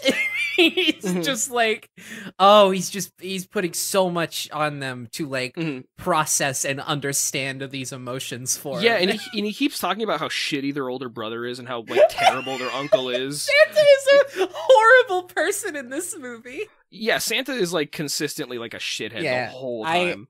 They need to vote in a new Santa. I would not trust this dude around kids anymore. And Peter's Santa specifically says, "That's it. Danny is on the naughty list for life. And Peter's like, no, you can't do that to my older brother. I'm a fucking little precious child actor. And he's like really cute. And he's like, don't do that. You don't even know him. Like, in this whole time, by the way, Peter's like, completely... oh, really? Like, doesn't he do something like that? He's like, oh, really? Like, you don't know how much I know you. Like, this kid is like 9. He's 4. He's like 4. He's like 4 years old. And the whole time he's been going up to bat for his older brother who he loves so much, which is, again, just so adorable. In case you forgot, Peter's adorable. Oh, yeah. No, he's the cutest. And Peter's like, what if he came now and returned you say I apologize? And he'd be like, well, that'd be a start. And then, on cue, Peter or Danny crashes the sleigh in the front yard and he's like, hey, I brought your freaking sleigh. And Nick's like, or Saint Nick is like, all right, awesome. It's broken. And fuck you. Yeah. And then we cut to Nick, actual Nick, real Uncle Nick. And he's sitting outside of a church, and you can hear the caroling from inside, and then you see the three gays come up, and they're like, "Hey, do you know where 300 Walnut Street is?" And he hides his face, and he's like, and they're like, "Well, find it eventually," and they go on, and then he's like, "Oh wait, 300 Walnut Street, that's where my family lives." He like freaks out, yeah, and then a bus driver comes, and he's like, "Hey, are you getting on or what?" And he's like, "Am I getting on?" And then he, we don't see it, but he gets on. And then we cut back to the final scene, or the second to final scene of the movie, the climax of the movie, where Santa, Peter, Caitlin, and Danny are on the front lawn, and they're like moping about the thing, and it's like, this couldn't get any worse. And then the thugs, the evil gays show up. Yeah, the nerd guys show up, and for some reason they know that it's like bad that they're there. Yeah, they know it's like this isn't good. Yeah, they don't know about these people. They have not been informed about these people. They're like, oh shit, well, it keeps getting worse. You don't know who these people are. They could be just like looking for. It's just looking for the fucking Kmart or something. Yeah. And they get out and they're like, where is Nick Wrigley? And they're like, we don't know. And they're like, okay, well, we're gonna tear this house apart. And then Nick's like, he shows up and he's like, that won't be necessary. And he's like, all right, well, do you have our money? And he's like, oh, I've got more than enough to cover the money. And he's like, oh, they're like, oh, great. And he's like, well, you can't have it. And it's like the whole like, it's the moral crux of a child's movie where it's like, he's like, you got one thing wrong. This is not meth. Shut up. Fuck off. God. For those who don't know, that's a Breaking Bad That's line. A Breaking Bad reference early on in Breaking Bad, the show. Funny. Anyway, he's like, and Elliot, the big chonkus guy. God, I just said big chonkus, didn't I? He's a big chonkus. It doesn't count. Well, it doesn't count. I'm not going to hell yet. I am going to hell for being gay, but that's aside the point.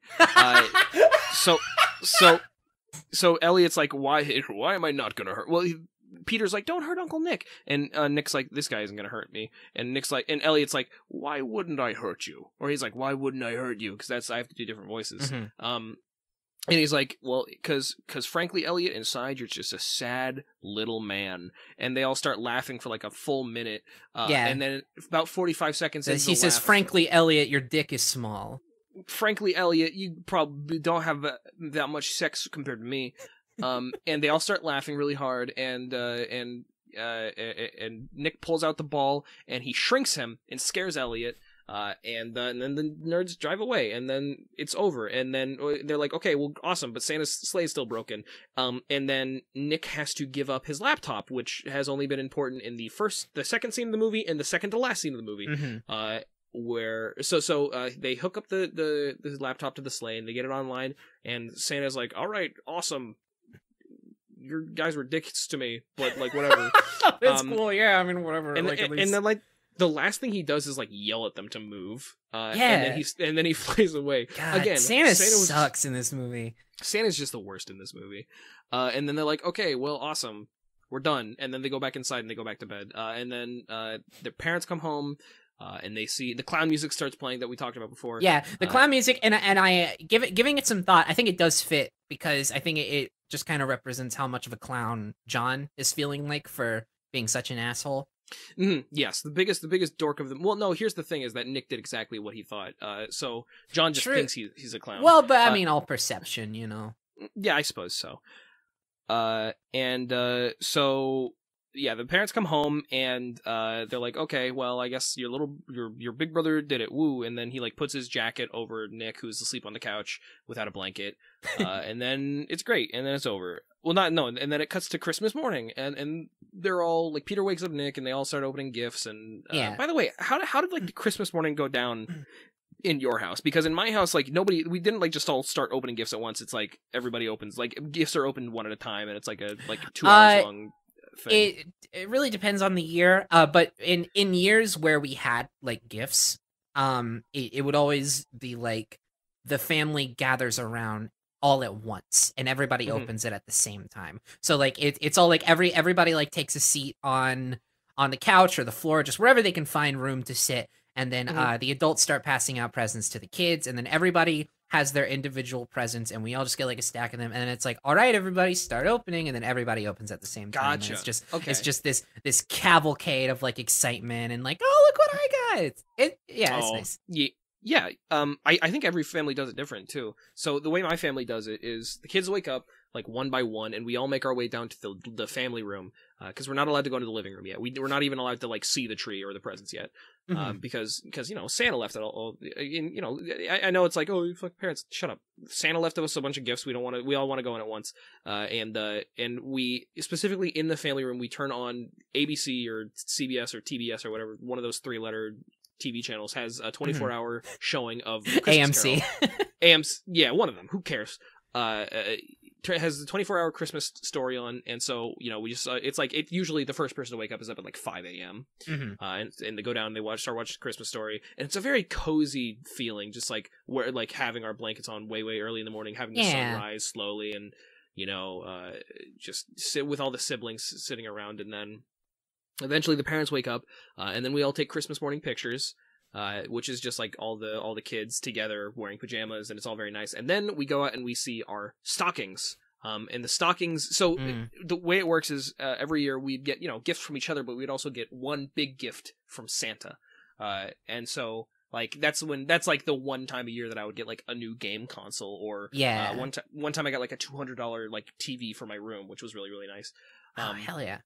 Hell yeah. But anyway, that's like the big gift that we get with your stocking, and then we go have Christmas breakfast, which is always French toast and bacon and sausage.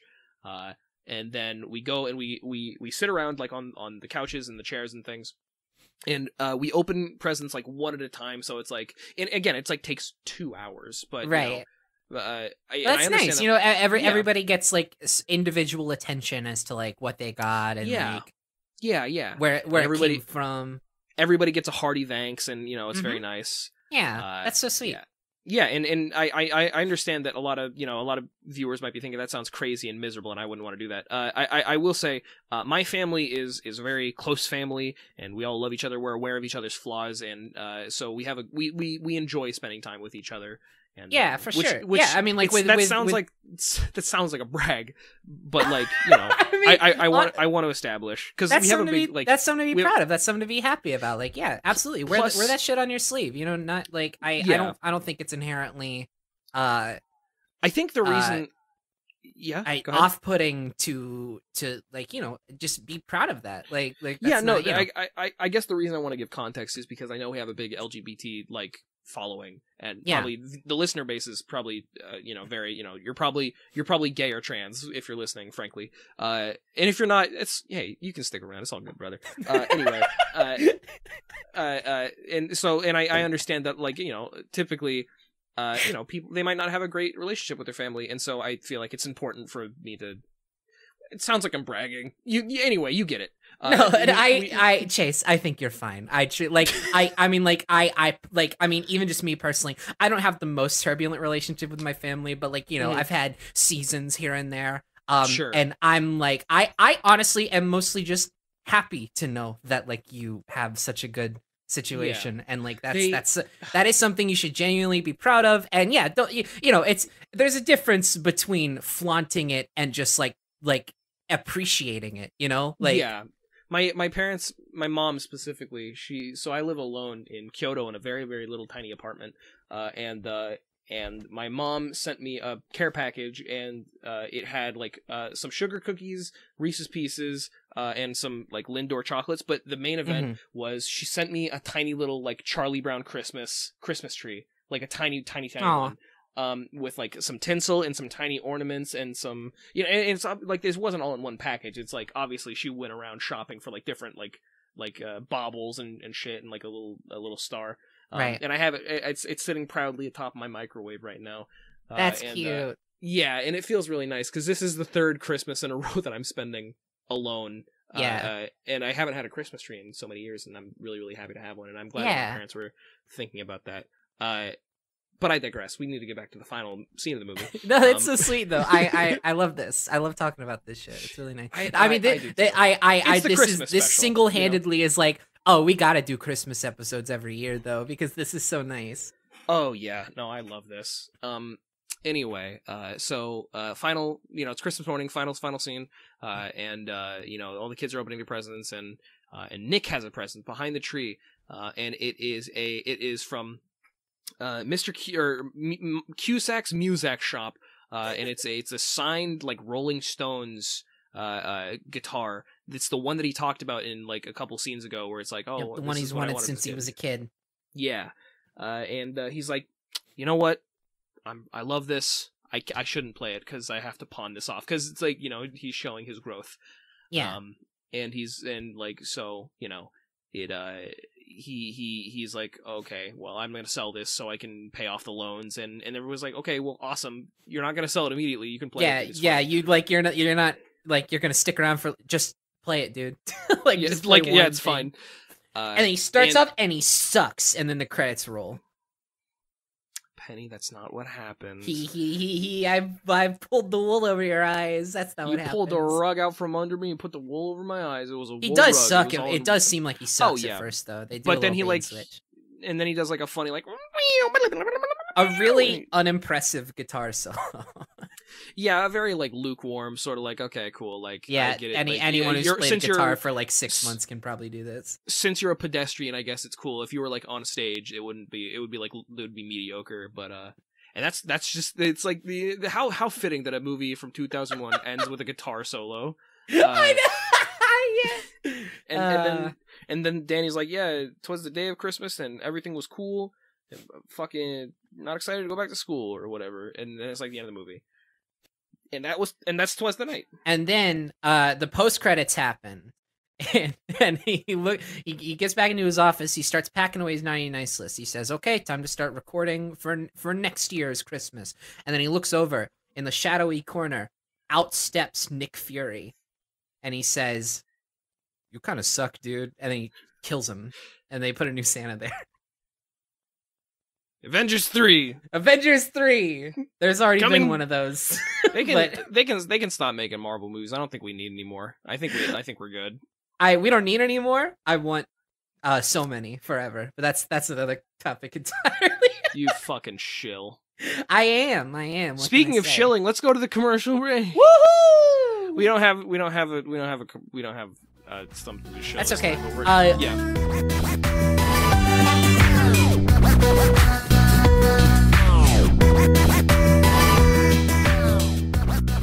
Hey, gangsters. Gangsters?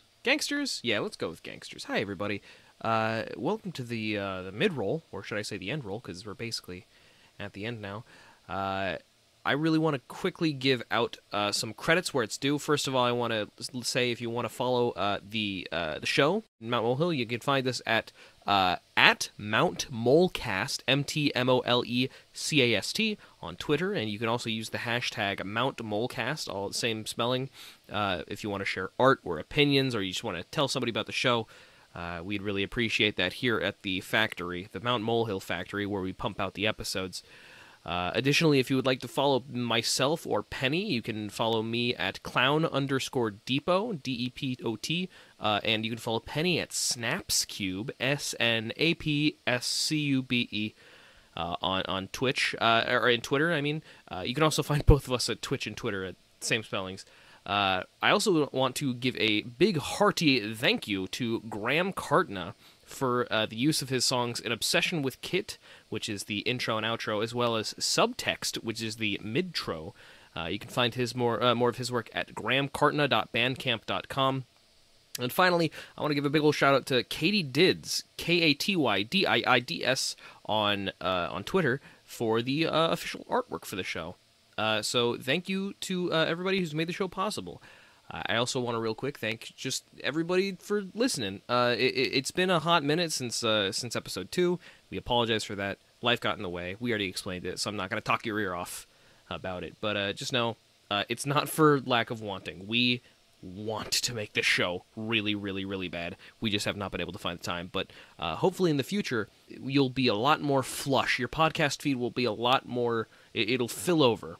Your podcatcher filleth over. Poureth over. Whatever the fucking saying is. So yeah, look forward to a 2021 full of stupid fucking theories. But for now, I'm going to let you get back to the show, and you'll be able to listen to my stupid fucking theory. And hopefully... you'll like it. Bye!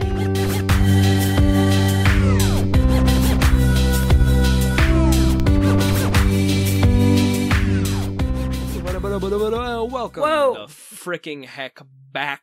How did I get here? Whoa, Chase, did you freeze me with the Santa orb so you could go do the ad break? What? Did you No, like... we were just talking about how you wanted to write some stuff down that you wanted me to say during the break, and then... I know, I was just trying to keep it in theme, dude. Like, we're... It's not funny, Penny. putting on a show here. It's not cool, and I don't like that you did that. You have no respect for fucking theatrics? I have no respect for you, and I wish you wouldn't fucking overstep your boundaries like that. Holy shit! Christmas! Happy New Year, Christmas, everybody! No respect for each other, and to all a good night. No. That's what we call in the movie industry drama. Yeah.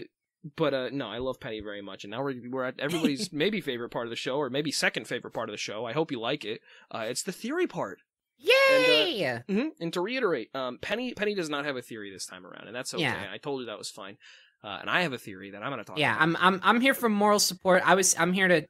I honestly, like, truthfully, 100%. I'm here just to make sure we have an episode for Christmas. Like, that is why I'm here. Before I get into my theory, would you don't have to like have a fully fleshed out theory. Are there any like inklings of theories that you had? Anything that like stuck out to you?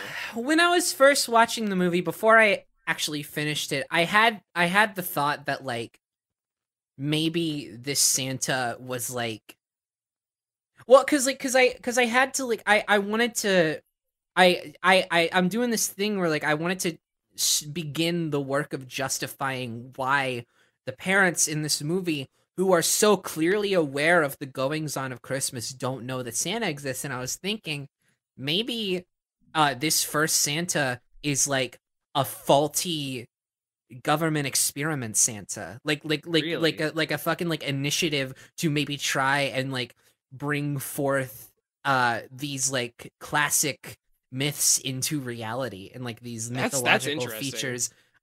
Which I supported based on the fact that like his tech was obviously very faulty. And you know, it was because of the EMP, but you'd think like a job as important as flying around the world like that would be a little bit more further developed. And like they established it's like a test run kind of thing just because the reindeer were broken. But I was like, maybe that's kind of just what they told this guy. Like maybe this Santa was like born he has, like, out of a lab, fabricated memories. Yeah, he was born out of a lab, and he was given false memories, and a false sense of purpose. But truly, he is artificial, and Here's the only thing, there is like a test run.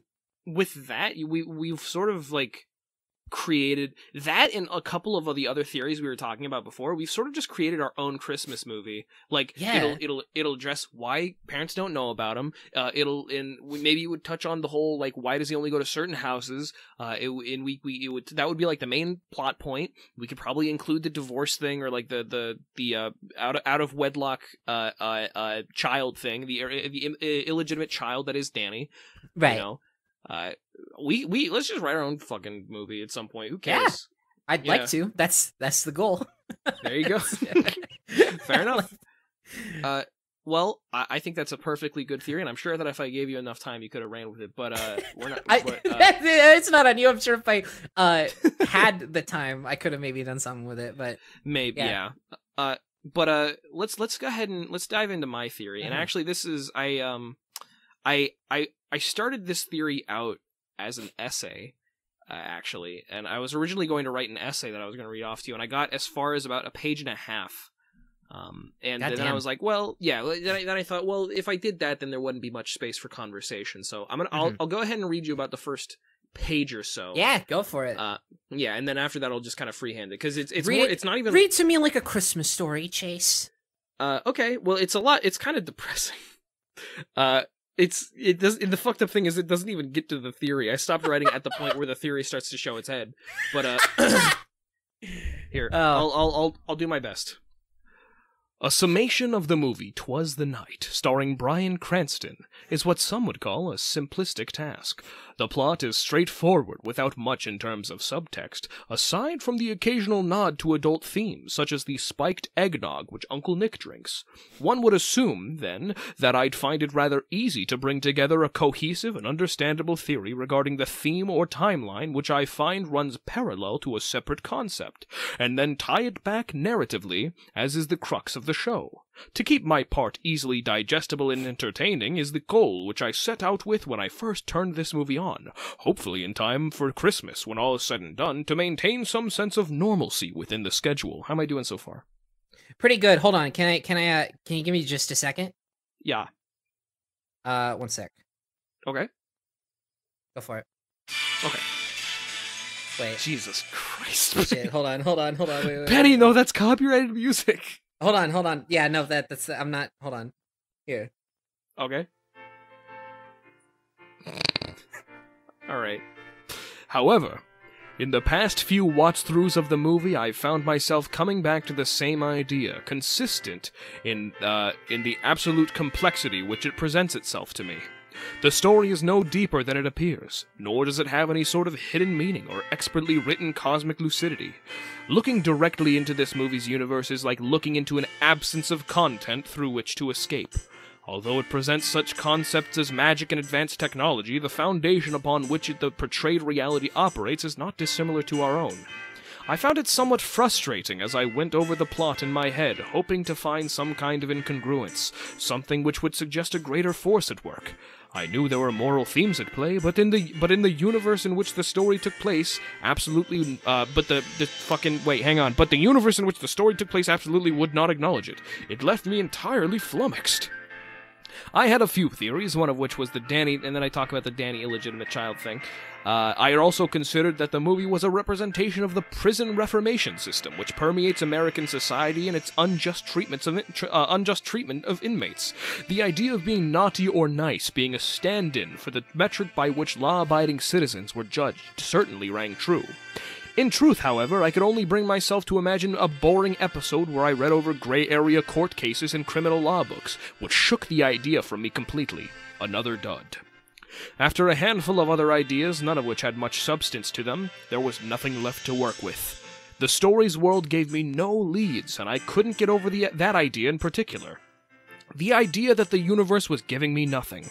I felt as though I had opened my palms to receive a boon of some kind and was left disappointed. In past episodes, my previous theories had come to me by now. Why was this one eluding me so much? Why is it that no matter what I tried, my thoughts stayed dry? I was drifting, and my frustration soon turned itself outwards towards the movie itself. I was annoyed that this movie, one of the most basic be-a-good-person tales ever written, was causing me so much trouble. Why wasn't there a grander meaning presenting itself to me? And that's as far as I got in terms of writing, which brings me to where I got this theory from in the first place. Thank you for the score. I really appreciate it. You're welcome. Just in case, I tried not to make any noises or speak throughout that because just in case you might want to replace that with like some guaranteed royalty-free Christmas. Thank you for leaving that open. Yeah. So at this point in like my thinking phase, I was getting to a apparent point of frustration, and I was thinking about the universe, and I started thinking about theology. You stood about where I stood with Brink by the time we like recorded. Yeah, for sure. I was about at that point where I was like, fuck, why is there nothing here? And I started thinking about theology and about a godless universe, and then I was like, wait, this movie is just godless. God doesn't exist in this universe. And specifically, there is no cosmic, like, karmic system in place. There's no balance. Everything is arbitrary. Morals are arbitrary. Absolutely nothing is solidified. There are several parts of the movie that really allude to this. The first part that really made me think about it was the scene where Nick and Danny sort of have their split, where Danny finds out Nick's like problems and how Nick responds to it, right? So Danny finds Nick out, and he gets mad at him, and the whole time Nick just doesn't give a shit. Nick, right. up until the very end, where he's forced into a position where he needs to defend his family, he does not care. And right. And here's the thing: nothing punishes him for it. There is no cosmic punishment. There is absolutely no comeuppance for Nick. You would think maybe the thing that serves as his cosmic punishment is just the fact that he's gotten himself in hot water with these two like three antagonist characters. But that's not cosmic. That's situational. Mm-hmm. And that's the thing, is that at the end, the only reason he changes his ways in the first place is because something is withheld from him. The love of his nephew, Danny. Yeah. Which is their decision. Yeah, absolutely. So what I've come to is that this world or this movie, there is no like thing being taught. Instead, this world is just a demonstration of how the real world works, in which all morals are arbitrarily defined. They're culturally defined, and they're so. I started thinking about moral philosophy and moral theory, and specifically about Kant's moral theory. Which, by the way, don't read into Kant moral theory. That guy's a fucking dipshit. He doesn't know what the hell he's talking about. Immanuel Kant is a goddamn fraud. Oh shit. Yeah, there's this thing called the oh my god, what is it called? It's the something imperative. The situational imperative, the categorical imperative, which is like something. His whole shit is like, okay, well, if you do something that is morally reprehensible, you have to agree that it would be okay for everybody else to do it all the time. Also, like in like what he uses is like, okay, so what if people were just stealing all the time? If you steal something, or if you do something that it has to be okay for everybody else to do it too, or otherwise it's illogical. Which is stupid, because that's not how situational like fucking decisions are made. You idiot. Decisions don't exist within a vacuum. Yeah, no, it's a very backwards and platonic way of looking at things, which is to say that there is some objective truth by which things can operate, when in reality we live in a world of chaos, which is just what this world is. If you're familiar with chaos theory, it's this idea that the universe, like everything, can be predicted based on things which have happened before, and the mathematical route which they'll take, which it eludes us greatly, because there's just so many pieces in play that we can't really track it all. I'm realizing, I'm with you. Even the narrative structure of the movie has a sort of chaos to it, because things come back and things cause other things to happen. Yes, but for example, the reindeer flu is established as like the inciting incident as to why Santa has to use all this technology and stuff, but it never comes back. It's never something that has to be like reconciled with or resolved in some way. It is just a means to an end. I will say, it does come back in one way, which is it's not only why Santa doesn't have his reindeer, but it's also why the parents have to leave. Yeah, no, I thought of that too, but again, it's like, it's again just a means to an end. Right, but we're getting away from the sort of main crux, which is that morals and how morals operate in the world are arbitrary, which is to say there is no law of nature which establishes them. They are societally created. A couple of ways that this is established is the one thing, and I'm glad you brought this up, which is when Nick says, I don't know who this guy thinks he is, who elected him, You know, that sort of nods to like this idea, which is to say, you know, he's not omnipotent, he's not a god, he is fallible. We could, you know, he is susceptible to mortal damage. You know, case in point, we almost killed him. Yeah. And yet he assumes this seat of power. Another one is earlier when like kind of early on in the movie where Caitlin is sitting down Peter and Danny, and she's talking about the mathematics behind why it's impossible for Santa to exist. And Danny says specifically, "Can you believe they give out A's for this kind of stuff?" Yeah. Which is to say, this sort of meaningless drivel, this thing which is we find out to be completely untrue. It's somehow, because it works by a system which has been arbitrarily put into place, it is technically correct, or it's technically a success, despite the fact that in reality it's not even applicable. It's not even true. Yeah, it's societally rewarded to be wrong in this universe. The final like big sort of thing that points to this is at the very end when Santa Claus or when somebody, I don't remember who it is, I think it's Santa who says, oh yeah, it's Santa who says, as he's like in his sleigh, he says, I've realized that not everything is in black and white. I have to start looking at gray areas. Which again, it points to this idea, which is like, as humans, it's very, very easy for us to put things into two categories. That is like the easiest way to divide it, or maybe even 3 or 4 categories. You know, that's how the just categories in works. general, just rigid parameters in which we try to understand what happens around us. And typically, the specifically regarding moral and meta-ethical philosophy, it is the layperson would be inclined to put things into good and bad, black and white. You know, that's a big sort of conundrum, and that's a big problem that I have with meta-ethical philosophy in general, is that it tries to put down ethics and morals and what we decide as being a good person based on societal standards into 2 categories, and very mathematically and coldly, which really removes a lot of the crux of stuff, or the crux of the world we live in, excuse me, which is to say it's a world of chaos, which things cannot be defined in. Ultimately, there is no reason for anybody to be good. There is no reason for anybody to be bad. The only reason that we have defined these things in the first place, these things that are good and bad, is because that's what, you know, for one reason or another, we have individually established, or not individually, we have as a group established that these things, okay, this is bad, this is good. People often like to say, this is like the Kantian, or no, this is not the Kantian, it's a big example of this is like, so are you saying gratuitous violence is is fine? There's nothing wrong with gratuitous violence? Which, right. No, obviously that's not true. I'm not saying that you can be like, you can, you know, just be violent and there's no consequences, but you have to concede that the consequences that you face are only put into place by the systems which we have erected.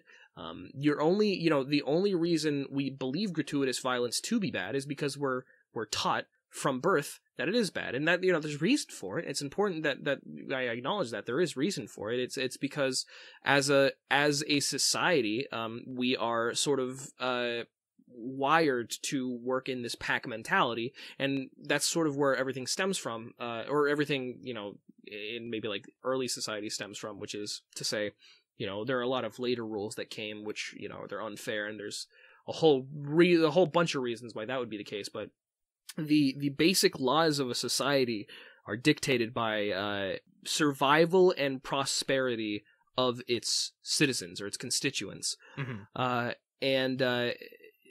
So I guess what the movie demonstrates is that there was no reason for Nick to be punished cosmically, and that's why he wasn't, and that's because there is no such thing as cosmic punishment. There's no such thing as karma. And in this universe, I'm not going to say for our universe because who's to say, but in this universe, there is no God. There's no dictating force which would influence anybody to act one way or the other. There is only a power vacuum that is filled by a man who clearly is incompetent and like not worth the status that he has. I mean, like, even in the movie you have this man who's supposed to be the paragon of morality, literally like guilt tripping children and like putting them through emotional labor and like and here's the thing. Yeah, you're absolutely right. And there's two things that I want to touch on that you say. First of all, the paragon of morality. And I'm glad that you said that, because even in the paragon of morality, he's only operating within Western Western sensibilities. You know, it's a very Western way of looking at things. Yeah, I not to interrupt, but like in the movie, his standards are very inconsistent, because in the movie he and I get it's sort of like it's meant to be a sort of sliding scale, like the more naughty things you do, the more definitively naughty things, or the more definitively naughty that you are. But the thing is, you're still dividing children into two categories. I get there's maybe like a threshold, but that's not good. In the movie, he's talking to Caitlin, and she's like, Danny sucks. Like, my brother sucks. He's a naughty kid. And then he literally is like, well, you're no angel yourself. And he like brings up the fact that she like cheated on a test in 3rd grade or whatever. And it's like, okay, and yet she's still on the nice list. Yeah, where's the line? Yeah, and there's the other thing that I wanted to mention that you said was the power vacuum, which implies that there's a need for anything to be there, which is a very I want to say anthrocentric way of looking at it, which is to say, like, by the standards of humanity, it seems like there's a power vacuum, when in reality, the whims of the universe don't necessitate that sort of power. There is no meaning to anything. There's no meaning to you and me talking right now. Ultimately, all the meaning that we assign to things is arbitrary, and there's no real reason for us to be good or bad, or to uphold traditions, or go to our jobs or anything, or want to survive. And yet this man is still trying to rule the very nature that he is ruled by. Yes. And it's a very depressing and bleak sort of existence which we get to peer into. This here, let me I wrote to Jackson, because Jackson and I watched it, and we didn't this wasn't something we came to together. I sort of came to this independently, but I did watch it the first time, and so I was sort of kicking ideas around to him. And so this sort of summation that I came up to was a little paragraph. I said, the world of Twas the Night demonstrates an uncaring universe, one without an intelligence of any kind, no god, no creation, simply a chaotic mess of nothingness, which means nothing. The meaning in the movie, however, is assigned and constructed by the characters. It demonstrates that in an uncaring world of noise, the only ones that we can turn to for meaning is each other. And that got me thinking about the holidays, and it got me thinking about why we do these things in an ultimately meaningless universe. Why do we go outside and we get a Christmas tree, and we sit around a fireplace and we give each other's things that we're hiding from each other? We hide them until the day that we open them, and that's where I sort of get to in the second part of the paragraph, which is, in a cold reality where nothing is handed to you on a plate, and the utter void where we perceive a karmic system to be often leaves us dried and calloused, we look to each other for anchors. We find comfort in knowing that our relationships assign significance to life, a significance which we define, and therefore an ultimately meaningless one, but one which we can still find peace in before time reclaims us in its march forward, returned to dust. And so I guess the final thought within, wrapping up this theory, is I don't want you to walk away from this thinking, okay, so there's no reason for anything to exist, and there's no reason for me to try or feel anything. I want you to think about not the fact that you were brought into this universe, but the fact that you were brought into this universe as a human, and as somebody with loved ones. And yes, ultimately, if you want to be really pedantic, there's not a whole lot that we can do in our time here. But while you are here, you've got people to talk to, and you've got things to go, things to see, and places to go, and conversations to have. You've got music to listen to, and animals to bond with, and friends to talk to, and there's just so much. And while things look. Hang on, I'm almost done. Yeah. Sorry, I thought of something. Despite how bleak things look, it doesn't matter that it's arbitrarily assigned meaning. I think it's important that we really look to the meaning which we have assigned and relish in it, and let ourselves feel happy despite the fact that the happiness might be meaningless, and let ourselves feel joy and anger and sadness, and just live the human experience. It doesn't matter who tells you what does and doesn't matter. What really matters is how you show your love to your friends and how you show your love to the universe. That is my theory for 'Twas the Night. And the movie absolutely argues it, because Chase, I love this. Mm-hmm. I'm with you because of one specific thing that has been eating at me throughout this entire time, and I brought it up earlier. You will remember this because this is something I talked about, and it's something we mentioned we would get around to, but we never did because the movie doesn't ever get around to it.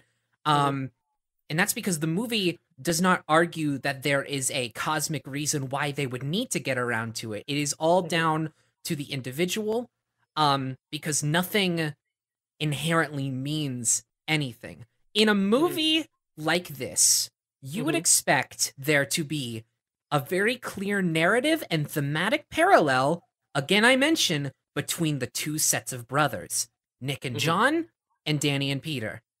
There is a very clear parallel. There is an upstanding man, John, who is trying to do his best for his family and for his and he does his well-being, and he does his best for sure. He's not perfect, but he does his best. And then you have Nick, who is a rowdy, removed, unappreciative brother.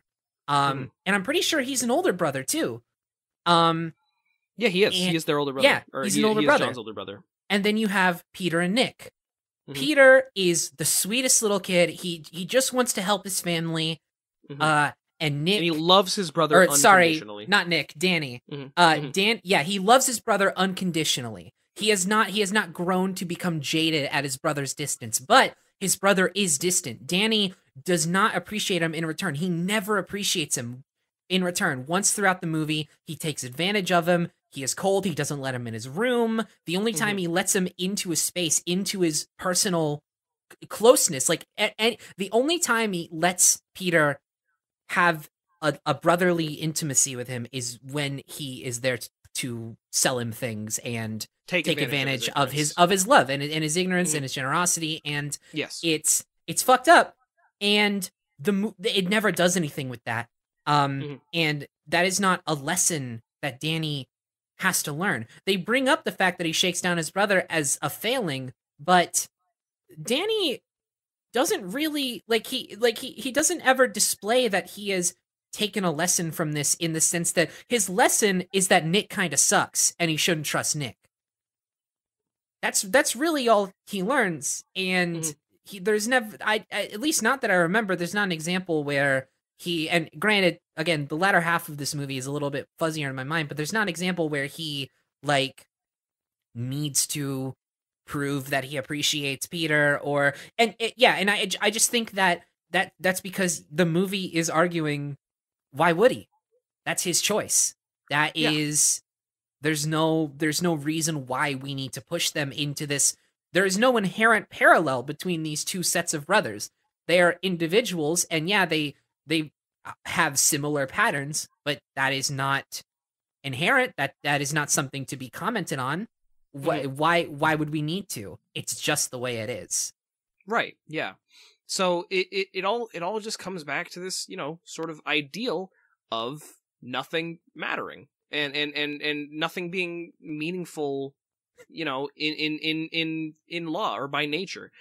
All meaning which we perceive, and all meaning and all morals that come into play are all societally based. They're all societally established, and they only operate on the assumption that society continues. And it is our individual responsibility to give them meaning. Yes, and I think as we close out, because we are, I think, coming to an end here. I think that it's important, as I said, it is so important that you give your own life meaning, and it's important that you do your best to give meaning to the lives of your loved ones, and to respect your fellow man, and respect, respect the sort of meaning that we have given to our society. Not all laws are just, and we've seen that a lot this year. We've seen a lot of people hurt, and downtrodden, and just really abused by these systems, these broken systems which we have in place. And we're still going through it, and I'm sure in 2021 we're still going to be going through a lot of hard times. And I know a lot of people are thinking, when 2020 ends, I'm really excited for 2021 to start so we can start a new year.